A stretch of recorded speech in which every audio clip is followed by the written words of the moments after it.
Actually laugh what I seen on YouTube there a few seconds ago.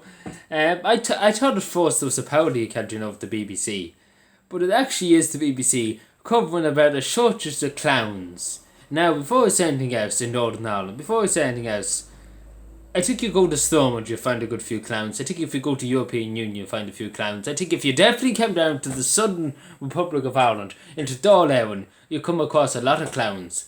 Because they are, and you go to RT and the mainstream media, you would find a lot of fine clowns there. There's a lot of clowns there. I wouldn't even call them clowns, I call them fools.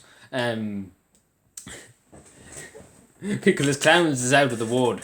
Clowns is really just out of the ward. And the BBC, imagine spending 2 minutes covering that in the news about the shortage of clowns in Northern Ireland, which there's no shortage. There's a few, again, if Leo and Simon the Weston were tired in the morning, they have a job for them in the entertainment sector of the clowns being a clown. But you look at, they don't even have to put on a funny mask going to, like, they are clowns. The gone beans, the gone flowers, the worse than clowns. The gone beans altogether. So they have a nice job in the morning. So literally, that's an idea, Leo and the West of them in Dáil Éireann, who if you ever going to a sign or anything, not likely, but sure, look at, if you do go in the morning, you could say to yourself, you know what, I'm going to get a job as a clown in Northern Ireland. Even though I don't have to dress up anything, because I just go around in my only dress, and everybody know that I'm a clown anyway, because how much money I'm running off and how much I'm failing the Irish people. But anyway, it's it's a great, it's very serious thing. Shortage of clowns.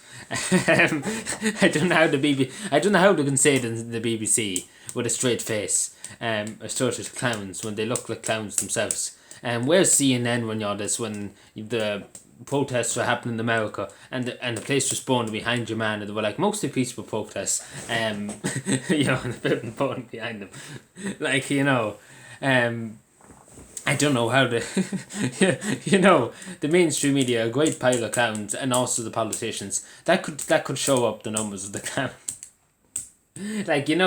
And imagine again, I go back to my point that I overtook myself. Imagine the BBC having to waste 2 minutes. You'd think to be asking about the pandemic, about the politicians, about the interest in the PCO forms and things like that in the Irish government. You'd think to be focusing on that, or holding politicians to account for breaking COVID rules and whatever, and for them giving themselves a pay rise in England or anything like that, or holding themselves accountable to the amount of suicides that happen with the young people, now the lockdowns, the businesses going under, the people losing their jobs. You think to be holding politicians to account. You could have used them 2 minutes to hold to politicians in Northern Ireland, politicians in the Republic of Ireland or any other country to account.